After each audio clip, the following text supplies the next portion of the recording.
कौन सा एक राजनीतिक दबाव है जिसके कारण प्रशासन उन लोगों को गिरफ्तार नहीं कर, इनकी जान को भी खतरा है। ये बैठ गया, पानी हर बारिश में अंदर आता है। अब चिंता छोड़िए, हम आपके पूरे मकान को जैक टेक्नोलॉजी से ऊपर उठाते हैं, बिना दरार, बिना नुकसान, भरोसेमंद सेवा, सालों का अनुभव। नमस्कार, मैं ललित से नहीं, आप देख रहे हैं झुंझुनू हमारा। पिलानी के अंदर जो धरना चल रहा है उसके अंदर और भूख हड़ताल के ऊपर बैठे हुए जो लोग हैं उनकी अचानक तबीयत बिगड़ गई और यहाँ पर झुंझुनू के बीडीके हॉस्पिटल के अंदर ये आए हुए हैं। पूरी जानकारी लेते हैं धरने को लेकर, क्या सुनवाई हो रही है नहीं हो रही है। तो वैसा नमस्कार। नमस्कार, क्या नाम आपका? मैं बीमार में जिलाध्यक्ष विकास आला। विकास जी, तो सबसे पहले तो ये बताइए, धरना पे ऊपर आप बैठे हो, कितने दिनों से बैठे हो? धरने का आज 5वां दिन है। 5वां दिन है जी। क्या कारण है कि आपको धरने के ऊपर बैठना पड़ा? पिरानी क्षेत्र में एक ऐसी समाज की लड़की है, उसके साथ दुष्कर्म होता है और नामजद आरोपी है, पर अभी तक पुलिस द्वारा कोई कार्रवाई नहीं हुई। मुकदमा दर्ज किए हुए 2 महीने से ज़्यादा हो गए। अच्छा, 2 महीने से ज़्यादा हो गए हैं। और ये 2 महीने ज़्यादा हो गए, अभी तक कोई कार्रवाई नहीं करी क्या? नहीं, बिल्कुल भी नहीं हो रही है। इस कार्रवाई में हमें ये पता लगा कि कुछ राजनीतिक दबाव चल रहा है। अच्छा। इस कारण जो आरोपियों को गिरफ्त से दूर कर रहे हैं। आरोपी है वो यहीं पर है या फिर बाहर है? ये इस चीज़ का तो हमें नहीं पता कि कहाँ पर है, पर पुलिस बोल रही है कि हम उनसे पूछताछ कर रहे हैं, पर अभी तक कोई प्रेस नोट जारी नहीं किया गिरफ्तारी का। तो कार्रवाई के नाम पर उन्होंने कुछ किया है या फिर कुछ नहीं किया? देखो, कार्रवाई वो अपने स्तर पर कर रहे हैं, बोल रहे हैं कि हाँ कुछ हो गया, पर अब जब तक गिरफ्तारी नहीं होगी जब तक हमारा भूख हड़ताल जारी रहेगा। अच्छा। तो जैसे कि आपने ये धरना ना कब से स्टार्ट किया है? हमारा 3 तारीख से भूख हड़ताल और धरना प्रदर्शन चालू था और आज 5वां दिन है। आज 5वां दिन है, तो आप भूख हड़ताल को 5वां दिन है क्या अभी? बिल्कुल 5वां दिन है। 5 दिनों से आपने अभी तक कुछ नहीं खाया? नहीं, हमने 5 दिन से बिल्कुल भी अन्न त्याग कर रखा है, ठीक है, और जब तक आरोपी की गिरफ्तारी नहीं होगी वो भूख हड़ताल जारी रहेगा। कितने लोग हैं धरने स्थल पे?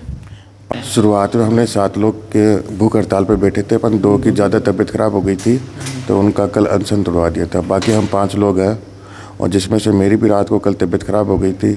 तो पिलानी से हम चिड़ावा आए थे, चिड़ावा पहुँचे थे, वहाँ 20 मिनट तक तो कोई चिकित्सा या कोई नर्सिंग ऑफिसर या डॉक्टर ही नहीं पहुँचा था। उसके बाद में उन्होंने प्राथमिक उपचार दिया, उसके बाद यहाँ बीडीके हॉस्पिटल रेफर किया, तो यहाँ के लिए इलाज हुआ है, कुछ जाँच हुई है। तो अभी जैसे तबीयत वगैरह कैसी है आपकी? मतलब अभी डॉक्टर ने सुबह बताया था कि मतलब अच्छी तरीके से तो नहीं है, पर मामला गंभीर बता रहे हैं। पर मैं आपको इतना विश्वास दिलाया था, जब तक आरोपी की गिरफ्तारी नहीं होती है ना, हमारा भूख हड़ताल जारी रहेगा, चाहे हमारे कुछ भी हो जाए। ये वैसा बोल रहे हैं, वैसा थोड़ा सा ताकि तबीयत डाउन है, वजह से थोड़ी वार्तालाप थार से भी करेंगे। कितना लोग धरना स्थल के ऊपर हैं? धरना स्थल पर भीम आर्मी और जितने भी सामाजिक संगठन के लोग हैं, SC/ST माइनॉरिटी जो भी है, उन सभी संगठन के लोग वहाँ शामिल है और लगातार 3 तारीख से वहाँ जुटे हुए हैं। और प्रशासन के द्वारा अभी तक कोई कार्रवाई नहीं करने के कारण हमारे लोगों की तबीयत भी ख़राब हो रही है। इन लगातार देख रहे हैं, रात को रेफ़र किया है, करीबन ये 7 लोग धरने पे थे भूख हड़ताल पे, जिनमें से 2 की तबीयत ख़राब है। तो हम नहीं चाहते कि प्रशासन के कुछ अनहोनी हो इस हमारे भीम आर्मी के जितने भी लोग हैं, और प्रशासन इस पर तुरंत कार्रवाई करके गिरफ्तार के, क्योंकि उन्होंने जो भी तथ्य जुटाने थे वो जुटा चुके हैं, और जो भी मेडिकल जांच वगैरह वो सब कुछ कार्रवाई हो चुकी। लेकिन पता नहीं कौन सा एक राजनीतिक दबाव है जिसके कारण प्रशासन उन लोगों को गिरफ्तार नहीं कर पा रहा।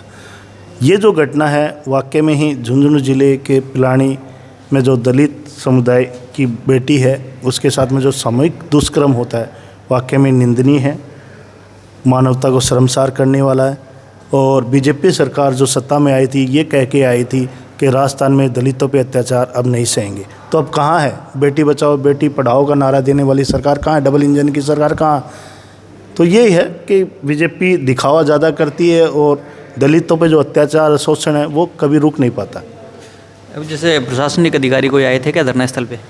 धरना स्थल पर वहाँ बाकायदा जो जांच अधिकारी हैं वो लगातार आ रहे हैं, लेकिन वो तो केवल ये आश्वासन ही दे के जाते हैं कि हम कार्रवाई कर रहे हैं, लेकिन कार्रवाई के नाम पे कुछ नहीं कर पा रहे। जो परिजन हैं उनके, वो भी धरना स्थल पे हैं? धरना स्थल पर परिजन भी है, क्योंकि उनके दादाजी और हैं परिवार के लोग बैठे हुए हैं। बताओ, इतनी ठंड है वहाँ, ठंड में वो वहाँ उनका सोना होता है। उनकी तबीयत भी, एज भी देखी जाए तो बुज़ुर्ग है, और इस प्रकार उन्हें न्याय के लिए पूरी ठंड में बैठना पड़ रहा है।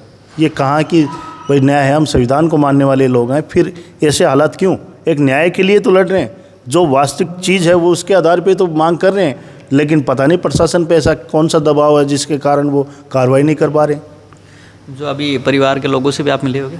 परिवार के लोग से लगातार हम संपर्क में हैं, उनसे मिले हैं, तभी जाके तो हुआ है, क्योंकि ये घटना करीबन 2 साल पुरानी है और 2 साल के बाद में एक बच्ची ने हिम्मत की और परिवार को बताया।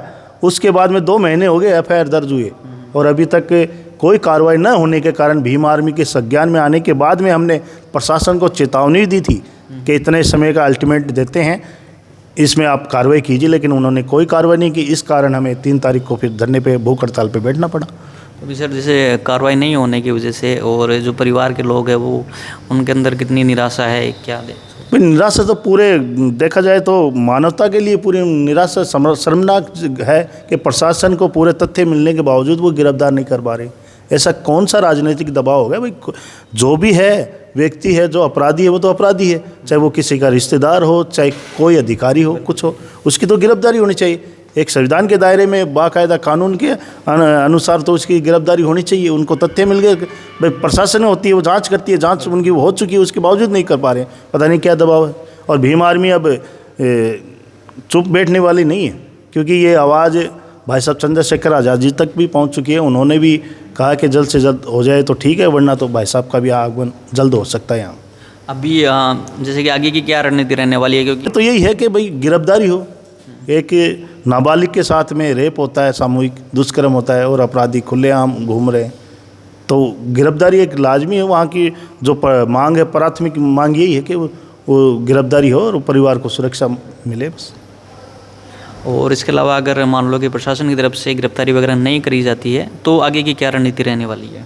पिलानी में अब क्या कि और भी सामाजिक संगठनों से हमारी बातें चल रही हैं। जल्द ही पिलानी में एक बड़ा आंदोलन होगा, सीएम का पुतला दहन होगा और स्थानीय विधायक उनसे भी हमारी बात चल रही है। अगर वो भी कार्रवाई में साथ नहीं देते हैं तो उनका भी साथ में दहन होगा।